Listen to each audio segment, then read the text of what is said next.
My life's pretty standard for a young teacher, really. I'm Maya, and after grinding away at a teacher training college, I finally landed a gig at one of the best schools around. My plans? Teach, maybe write a bit on the side, and start a family with the right guy, whenever he decided to show up. That right guy thing happened faster than I expected, courtesy of my college buddy, Jess. Maya, you have to meet Tom, Jess had insisted over coffee one windy Saturday afternoon. He's looking for something real, and you too. I dunno, I just have a feeling about this. Tom and I met at a local dive bar that evening. He was easy to spot, a head taller than most and with a laugh that filled up the room. I was nervous, fixing my hair like 100 times, but when he smiled, all that anxiety melted. Hey, you must be Maya. Jess hasn't stopped talking about you.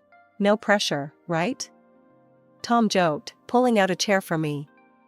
Yeah, no pressure at all, I laughed, settling down. Just deciding the course of my future in one evening. We hit it off instantly. Tom was in finance, a bit dry for my taste, but he made it sound like an adventure every time he talked about his day. He loved hiking, hated sushi, and had a soft spot for cheesy 80s movies. 2 years later, we were setting up our own little home. The wedding was nothing fancy, just close friends and family in a small garden ceremony. It was perfect for us. Tom's mom, Elaine, seemed nice enough, always with a polite smile and ready with a helping hand. We were off to a good start, or so I thought. Living together was a breeze at first. Tom was supportive, and we backed each other up, no matter what. Then the pressure started, subtly at first, but then all the damn time. Maya, when are you two giving me a grandkid? You know, Tom's my only shot at this. Elaine would drop casually into conversation every time she visited. It was like a broken record, each time more pressing than the last. I tried to play it cool, keep the peace. We're working on it, Elaine. These things take time, I'd say, forcing a smile while chopping veggies or setting the table. After dinner, as we were cleaning up, Tom turned to me, his expression softening. Hey, sorry about Mom. She's just eager. We're okay, aren't we? Yeah, we're okay, I assured him, though part of me wondered just how long we could keep batting away the pressure before it started to crack something inside us. Living with the constant pressure to start a family was like walking on eggshells that kept stacking higher. Elaine's reminders were relentless, and with each visit, her patience seemed to wear thinner, like sandpaper against my already frayed nerves. It was a sunny Saturday morning, and Tom and I were enjoying a rare day off together. We were in the middle of a lazy breakfast when Elaine's car pulled up. Before she even stepped in, I knew we were in for another round of her grandkid campaign. Morning, you two. I was just at Linda's grandkid's christening. Adorable little thing. So, any news on my future grandchild? Elaine breezed into the kitchen like a whirlwind of expectation. Tom choked on his coffee, coughing a polite "Morning, Mom." I plastered a smile on my face, bracing myself. Hi, Elaine. We're just enjoying our breakfast. Want some coffee? I offered, trying to divert the conversation. No, I'm fine. Just here for a quick chat. Maya, you're not getting any younger. You know, it's all about timing. You need to be more proactive. Maybe see a doctor, or try those fertility treatments I was reading about, Elaine suggested, her voice a mix of faux concern and barely concealed urgency. I could feel the heat rising in my cheeks. We are perfectly capable of handling it, Elaine. And we will see a doctor if we think it's necessary, not because we're on a deadline, I snapped, a little louder than intended. Tom's hand found mine under the table, a silent plea for calm. Mom, really, it's our life. We'll take care of it. Let's not ruin a nice morning, he said, his tone firm yet respectful. Elaine sighed, a theatrical display of her frustration. I'm just saying, I want to see my grandkids while I'm still able to enjoy them. Is that too much to ask? There's more to our lives than just making babies, Elaine. We have careers, our own plans. I started, but Tom squeezed my hand, a gentle warning to tread lightly. I know. But remember, family is everything, Elaine retorted, her words sharp as she grabbed her purse. I'll leave you to your plans then. Just think about what I said, okay? After she left, the tension lingered like a bad odor. Tom and I spent the rest of the morning in silence, each lost in our thoughts. It was clear Elaine's visits were becoming a battleground, and we were always on the defense. That evening, we decided to take a walk, needing to clear the air. She's my mom and I love her, but I can't stand how she pushes us. It's like she's ticking boxes off some life checklist, Tom vented as we strolled through the park. I get it, she's excited, but it feels like she's more worried about being a grandma than our happiness or health, I replied, frustration simmering. It's like we're not real to her unless we produce a grandchild. We need to set some boundaries, Maya. Next time she starts up, we need to be clear, firm, but clear, Tom said, his hand tightening around mine. As we headed back home, the weight of our situation settled in my stomach like a stone. Setting boundaries with Elaine was going to be tough, but necessary. I wasn't just fighting for our peace, I was fighting for our future, whatever it might hold. Finally, after all the trials and tense dinners, our biggest wish came true, I was pregnant. Tom and I were over the moon, floating on a kind of happy haze that felt almost unreal. But with our good news came the revival of Elaine's overbearing enthusiasm, dialed up to a whole new level. We had just started fixing up what would be the baby's room, painting the walls a gentle, calming color, and assembling a crib that took more patience than I thought I had. It was during one of those DIY afternoons that Elaine showed up, unannounced as usual, wearing a bright pink t-shirt that screamed future grandmother in bold, impossible to miss letters. Look at this, isn't it cute? Elaine beamed, stretching the fabric out for us to see.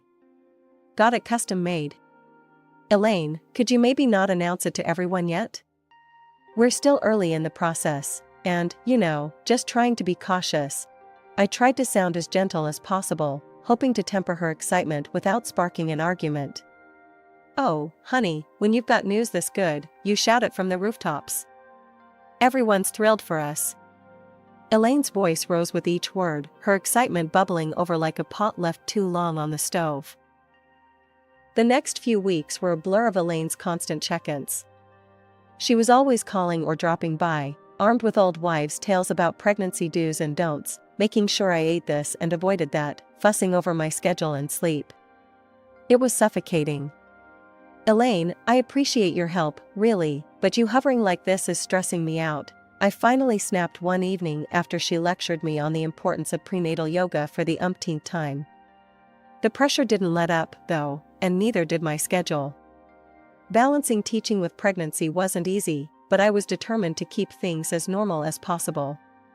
That is, until one day at school, halfway through explaining a math problem to my fourth graders, I felt a sharp pain that cut my sentence short.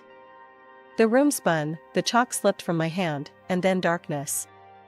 I woke up in the hospital, the sterile smell of antiseptic flooding my senses, before my eyes even opened. Tom was there, his face pale and drawn, holding my hand like it was a lifeline. The doctors, they had to do a surgery, he whispered, his voice cracking.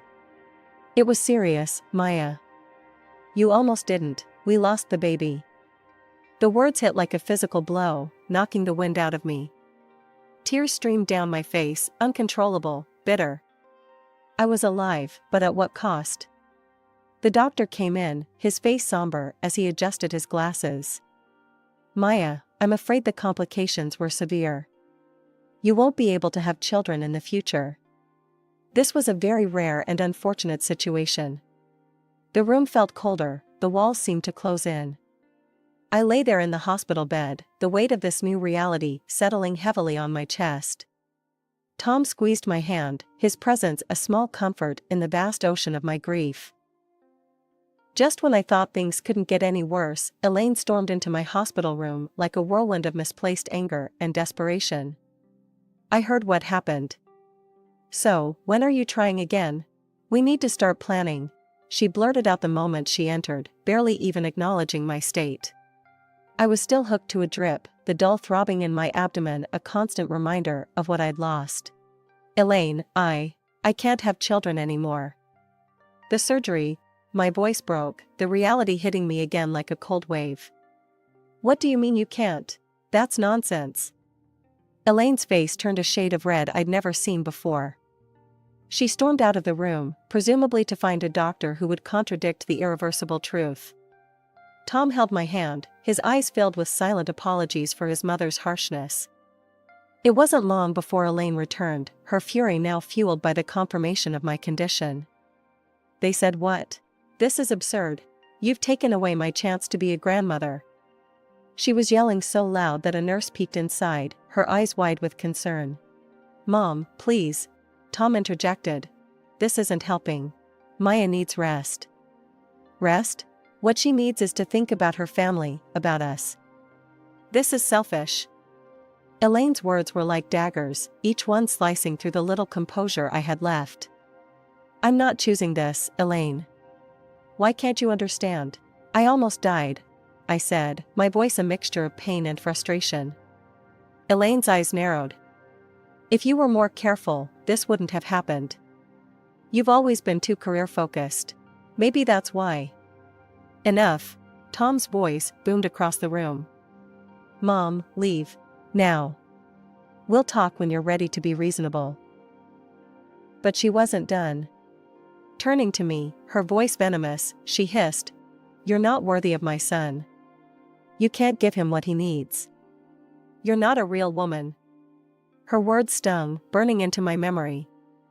I felt a tear slip down my cheek, the saltiness mingling with the bitterness of her judgment. Tom practically dragged her out, her protests still audible down the hallway. Recovery was slow. When I finally returned home, the emptiness was overwhelming. I attempted to go back to teaching, to find solace in the routine and the laughter of children, but each joyful shriek was a reminder of what I'd lost. Seeing a psychologist helped, somewhat.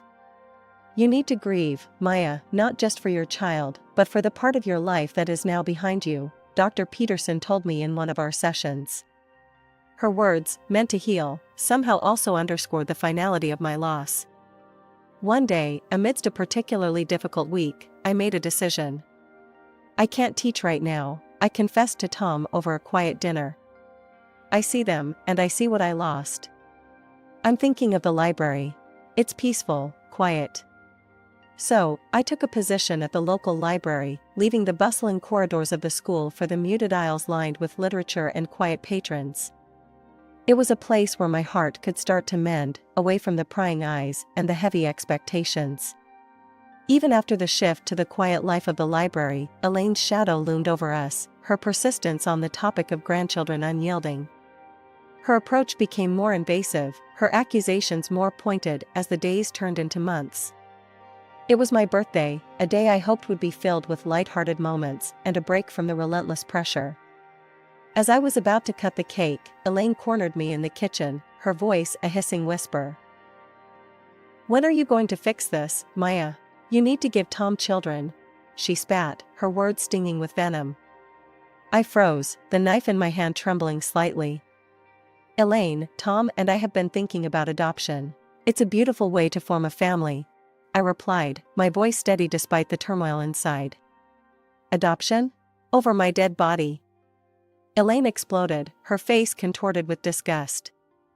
I won't have you bring some stranger's child into our family. Who knows what kind of sick, twisted genes they have.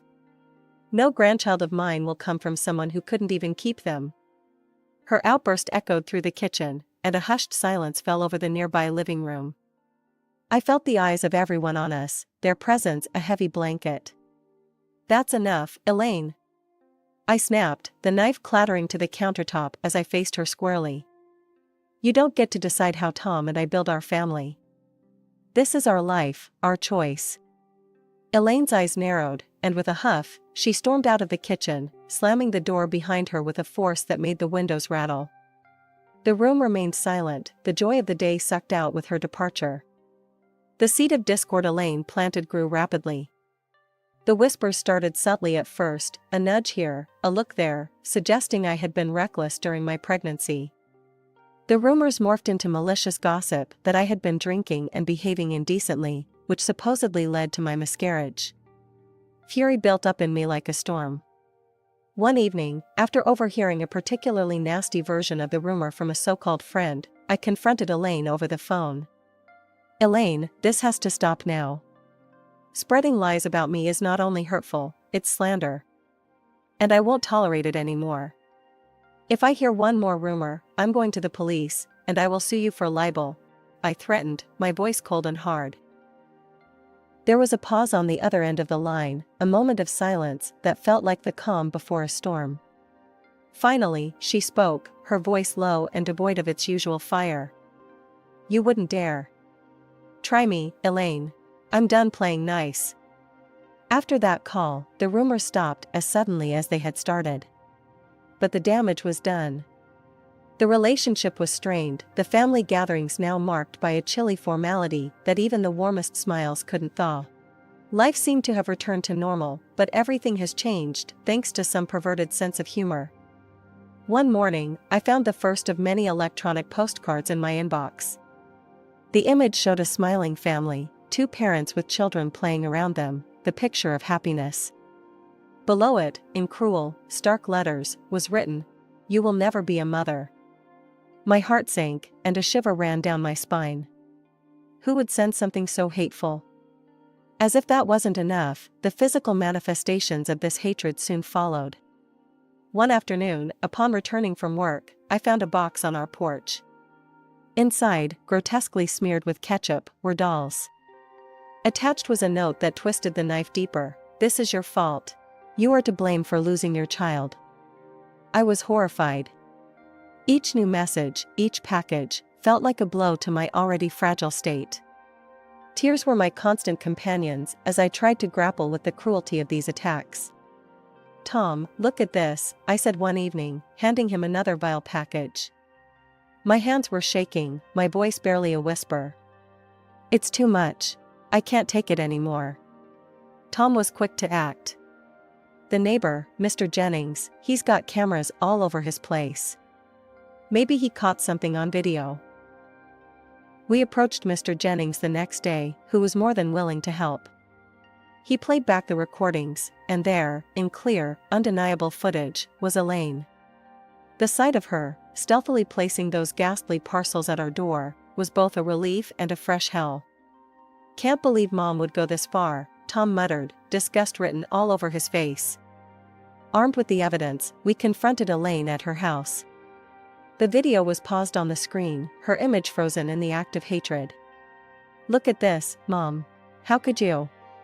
Tom's voice was icy, his usual warmth gone.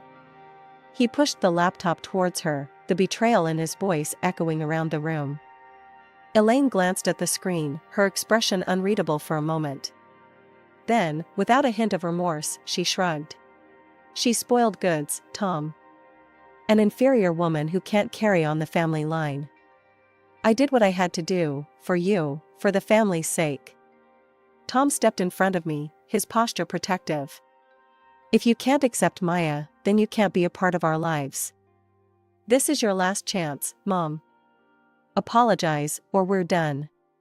Elaine's face hardened, her eyes cold. "I'm only doing this for you, Tom. She's taking you away from what you deserve." The ride home was silent, each of us lost in our thoughts. I was reeling, the weight of Elaine's betrayal heavy on my shoulders. Tom was seething, the ties with his mother stretched to their breaking point. Tom had been unusually quiet lately, his usual cheer dimmed by the strained silence between him and his mother.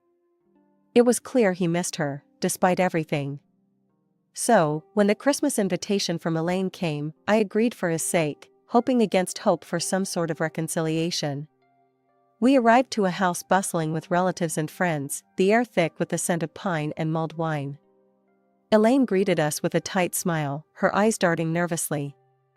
I took a deep breath, clinging to Tom's arm as we mingled among the guests. The evening progressed smoothly at first, laughter and chatter filling the room. Then, midway through, Tom's ex-fiancée, Sarah, appeared. The room tensed as Elaine ushered her in. "As you all know, Maya here can't have children.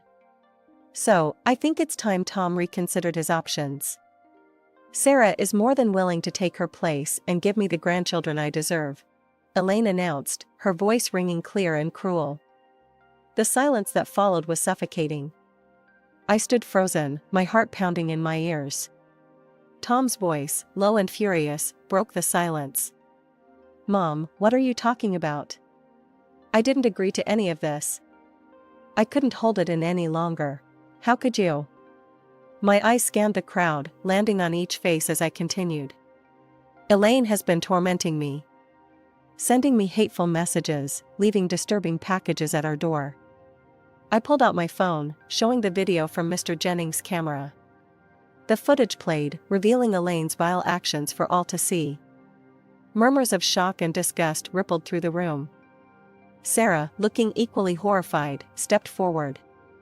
I had no idea about any of this. Elaine just invited me here under the guise of catching up. I'm actually engaged to someone else, and I'm not looking to disrupt that. She turned to me, her expression apologetic. Maya, I'm so sorry. I had no part in this plan. I never wanted children, which is why Tom and I split. The room was now a cauldron of whispers and stunned faces. Elaine's friends and relatives slowly started to leave, their expressions ranging from embarrassed to outraged. It was clear where their sympathies lay. Elaine, now pale and flustered, tried to salvage her dignity. But I was just trying to ensure my son had a proper family. Tom's voice was cold, final. By destroying the family you already had? I don't consider you my mother anymore. We're done, Elaine. Months had passed since that disastrous Christmas, and life had started to settle into a new, peaceful rhythm. Tom and I had been busy with the adoption process, our hearts and minds focused on the child who would soon become part of our family. It was a time of hope and healing, but it wasn't long before Elaine tried to wedge herself back into our lives. One brisk morning, a knock at the door disrupted the quiet. I opened it to find Elaine standing there, eyes red, a picture of contrition. Maya, I've been doing a lot of thinking. I know I've made some terrible mistakes. Can we talk? Her voice trembled, and for a moment, I saw the vulnerability of a woman who realized she had gone too far. I'm listening, I said, guardedly, leaving the door ajar as a reminder that she was not welcome to step inside. I've been so foolish, so driven by my own desires, that I lost sight of what's important. I've hurt you and Tom deeply, and I'm sorry. Truly, I am. Can we start over? Please? Elaine, after everything that's happened, it's not that simple.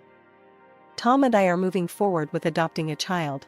That's our focus now, I said, the firmness in my voice reflecting the resolve in my heart. The mention of adoption triggered something in her, her face contorting as the old prejudices bubbled to the surface.